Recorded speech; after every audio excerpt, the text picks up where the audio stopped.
My name is Olivia Chen, and right now, I'm standing in the wreckage of my daughter Lily's first birthday party. The cake I meticulously ordered is smashed. The decorations I handpicked are in shreds, and Amanda, my sister-in-law, is hosting a Facebook Live to promote her new business venture. All of this chaos, of course, was masterminded by my mother-in-law, Eleanor, who swore she just wanted to help. I should have seen this coming. The red flags were everywhere from the moment I married David 3 years ago. Eleanor and Amanda had always treated our relationship like a temporary inconvenience. I still remember Amanda's smirk at our rehearsal dinner as she raised her glass. "Oh, you're actually going through with the wedding," she said, tapping her perfectly manicured nails against her wine glass. "How brave." Eleanor was subtler, though no less dismissive. "David needs a strong woman," she'd say, her gaze sliding past me like I wasn't even there. "Someone who understands family values." It didn't matter that I built a thriving interior design business from the ground up. In their world, success wasn't about hard work, it was about pedigree and connections. When I became pregnant with Lily, I hoped things would change. They didn't. Amanda sent a generic congrats text 3 days after the announcement. Eleanor arrived at the hospital for a quick photo op, holding Lily just long enough to snap a picture for social media before rushing off to a charity board meeting. Still, I was determined to make Lily's first birthday unforgettable. I spent weeks planning every detail: a custom cake from Sweet Dreams Bakery, handmade decorations, and a color palette of soft pinks and golds. David thought I was overdoing it, but I wanted it to be perfect. Then Eleanor called. "Sweetheart," she said, her voice syrupy sweet. "Amanda and I were just talking about Lily's party. You must be so overwhelmed with everything. Why don't you let us help? We have some wonderful ideas." I hesitated. From the couch, David gave me an encouraging look that made my stomach knot. "That's thoughtful," I said carefully, "but I've already got everything handled." "Nonsense. What kind of grandmother would I be if I didn't help? Amanda's event planning network has access to the best vendors. We could make this so much more elegant." Event planning network. Right. Amanda had called herself an event planner ever since organizing a single charity auction last year. Meanwhile, I'd designed high-end event spaces for actual clients. But of course, that didn't count. "Mom's right, Liv," David chimed in. "They just want to help. What's the harm?" The harm? I wanted to scream. Did he not remember our wedding, when Amanda conveniently forgot to include me in the family photos? Or Christmas dinner, when Eleanor served everyone except me because she thought I was watching my figure? But instead of arguing, I gave in. "Fine," I said tightly. "They can help with setup on the day." Biggest mistake of my life. The morning of Lily's party, I arrived early at the venue, a charming converted farmhouse with a picturesque garden. My heart sank when I saw Eleanor's Mercedes already parked out front. Inside, the scene was a nightmare. My carefully chosen decorations were gone, replaced with tacky banners featuring Amanda's new company logo. Strangers in business attire mingled where my close friends and family were supposed to be. "What's going on?"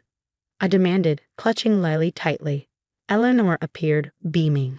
"Oh, Olivia, perfect timing. Amanda's launching her event planning company, Aita Affairs. Isn't it fabulous? We thought this would be the perfect opportunity to announce it. All the right people are here." "What?" I stared in disbelief as Amanda strutted over, directing two men I'd never seen before. She gestured toward the new centerpiece of the room, a towering metallic cake emblazoned with her logo. "We had to replace the original cake. Yours wouldn't have photographed well. Trust me, this one's much more sophisticated. I'm the professional after all." My throat tightened as I looked around, my vision blurring. This wasn't a birthday party anymore, it was a business launch. My daughter's milestone had been hijacked, and as I stood there, holding Lily, the full weight of their disregard hit me. This was just the beginning. They weren't just testing my patience anymore. They were testing my marriage, my dignity, and my ability to fight back. And for the first time, I realized I was going to have to stand up for myself in ways I never had before. My hands trembled as more strangers flooded into what should have been my daughter Lily's special day. I clutched her tighter, my chest tightening as the party I planned so carefully unraveled before my eyes. David finally arrived, his eyes lighting up as he took in the transformed venue. Wow, Mom and Amanda really went all out. he said, completely oblivious to my distress. David, this isn't Lily's party anymore, I whispered, my voice trembling. Look around. They've turned it into a business launch. Before he could answer, Eleanor swooped in, her smile polished to perfection. David, darling, come meet the Andersons. They're on the country club board. Amanda's hoping to secure their gala contract. She ushered him away before I could say another word, leaving me alone with a fussing Lily as camera flashes lit up the room. Amanda had hired a professional photographer to document the day, not for Lily's birthday, but for her company's social media debut. My carefully scheduled events, Lily's cake cutting, her first attempt at unwrapping presents, had been completely ignored. Ladies and gentlemen, Amanda's voice rang out, cutting through the murmur of the crowd. She stood on a chair, holding a champagne flute. Thank you all for joining us for this very special event. While we're here celebrating my niece's birthday, she gestured vaguely in our direction without even looking at Lily. I'm thrilled to announce the official launch of Aita Affairs, your premier luxury event planning service. Applause erupted, drowning out Lily's cries. She buried her face in my shoulder, overwhelmed by the noise and unfamiliar faces. Desperate to comfort her, I headed toward the quiet room I'd specifically arranged for overstimulated children, only to find a sign on the door, VIP Networking Lounge, closed to guests. Perhaps you should take her home if she's going to be fussy, Eleanor suggested loudly, her voice dripping with condescension. We wouldn't want her to disrupt Amanda's presentation. Presentation, I echoed, incredulous. Oh, just a little PowerPoint, Amanda chimed in, smirking, showcasing my previous work, like the Petersons charity auction. You remember that one, Olivia? The event you wanted to design but couldn't handle. My cheeks burned. I had declined that job because I'd been on bed rest during my pregnancy with Lily. Amanda had swooped in, using my contacts to land a contract. David, I pleaded, finding him at the bar. Please do something. This is Lily's day. He shifted uncomfortably. They did put a lot of effort into this, Liv. And Mom's right, maybe Lily would be happier at home. She's too young to remember this anyway. My breath caught as I saw Eleanor slip something into Amanda's hand, my phone. They must have taken it from my purse while I was distracted. Amanda scrolled through my client list, her face lighting up. You'll never guess who just signed with Aita Affairs, Amanda announced gleefully to her Facebook Live audience. The Richardsons. Yes, the Richardsons, who are redecorating their estate. The room spun. The Richardsons were my clients. I'd spent months designing their project, and now Amanda was claiming them as her own. What a perfect birthday gift for my niece. Amanda continued, her smile sharp, knowing her auntie's business is already thriving. Oh, and I'm excited to announce Aita Affairs will now offer interior design services. My heart sank. This wasn't just about hijacking Lily's party. They were stealing my clients, my business model, and my reputation, all while my daughter cried in my arms. Desperate to salvage something, I slipped away to the kitchen, hoping to retrieve Lily's original cake. But when I opened the door, I froze. The beautiful, custom-made cake I'd ordered lay smashed on the floor. Oh, such a shame, Eleanor said from behind me, her tone insincere. Amanda's assistant must have knocked it over while setting up the corporate sponsorship display. But don't worry, our cake is much more photogenic. Tears stung my eyes as I stared at the ruins of what should have been a joyful celebration. This wasn't just thoughtlessness, it was calculated. They weren't helping, they were dismantling everything I cared about, piece by piece. But they'd underestimated me, because as I stood there, clutching my crying daughter, I realized I had something they didn't expect. Evidence. Evidence that could expose their scheming and turn their perfect plan upside down. I looked at my crying daughter, then at the ruined cake on the floor. Something inside me snapped. Years of biting my tongue, of enduring their insults and helpful sabotage, it all came rushing forward. Enough was enough. David. I called sharply, my voice cutting through the noise as I marched into the main room. Get your mother and sister. Now, maybe it was my tone or the sheer shock of me making a demand, but he actually listened. Within minutes, we were crammed into the venue's private office, me, David, Eleanor, and Amanda, who was still clutching my phone like a trophy. First, give me my phone, I said, my voice low but firm. Amanda hesitated, clearly surprised, but she handed it over. Now let me show you all something interesting. I pulled up my phone's recording app and hit play. Eleanor's voice filled the room, clear and unmistakable. Just think, Amanda, once we ruin her party and take her clients, she'll finally understand she doesn't belong in this family. David will see she's not good enough. Eleanor gasped. You recorded us? No, I said evenly, you recorded yourselves.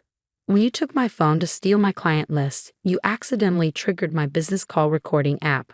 Funny how karma works, isn't it? David's face went pale as he stared at his mother and sister. Mom, Amanda, please tell me this isn't true. Oh, stop being dramatic, Amanda scoffed, though her voice wavered. We were trying to help. Olivia clearly can't handle running a real business. I mean, look at this pathetic excuse for a party. Pathetic? I cut in, my anger simmering just below the surface. The party you sabotage, just like you've sabotaged my wedding, my career, and every other success I've worked for. But here's the part you didn't think through. I pulled a folder from my bag and slapped it on the desk. The Richardsons signed a legally binding contract with me 3 months ago. So when you announced their partnership with Elite Affairs on Facebook Live, you committed fraud. In front of witnesses. Eleanor's composure faltered. You wouldn't dare make a scene. Watch me, I said, heading for the door. Either you go out there and admit the truth, or I'll let my lawyer handle this. And believe me, they'll enjoy untangling your little stunt. David, Eleanor pleaded, turning to her son. Are you really going to let her do this to us? David looked at me, then at the recording still playing on my phone. His voice was quiet but firm. Yes, Mom, I am, because Olivia's right. This is Lily's birthday, and you've turned it into a circus. What happened next was as satisfying as it was chaotic. Eleanor and Amanda were forced to issue a public apology, stumbling through a humiliating retraction about the misunderstanding regarding the business announcement. Their guests, potential clients, and board members left in droves, realizing they'd been lured under false pretenses. Meanwhile, the staff, who'd overheard everything, retrieved Lily's cake from the back room, where they'd hidden it to protect it from Eleanor's upgrades. It wasn't picture perfect, but it was hers. And as Lily clapped her hands and giggled while smashing a slice of cake, I knew I'd made the right choice. David leaned close, his voice heavy with regret. I'm sorry, Liv. I should have seen what they were doing sooner. Yes, I said simply, you should have. But now you do. And things are going to change. In the weeks that followed, those changes became clear. Eleanor and Amanda's social standing took a nosedive. Turns out, people don't appreciate being manipulated for a fake business launch. My design firm, on the other hand, thrived, and as for David and me, we started marriage counseling, rebuilding trust, and setting firm boundaries. No more uninvited help. No more undermining. No more pretending everything was fine. Eleanor and Amanda weren't happy, of course, but they didn't have much choice. That recording stayed safely with my lawyer, a reminder that standing up for yourself isn't just brave. Sometimes it's necessary. Last week, we celebrated Lily's 2nd birthday. It was small, simple, and absolutely perfect. No schemes, no stolen clients, just the people who truly cared about us. As Lily blew out her candles with a little help from Daddy, I realized something important. The best gift we can give our children isn't a flawless party or impressive connections. It's teaching them to stand up for what matters with dignity, strength, and the courage to demand better. What about you? If you'd been in my shoes, how would you have handled it? Would you have exposed their scheme publicly or taken a quieter route? Let me know in the comments. I'd love to hear your thoughts.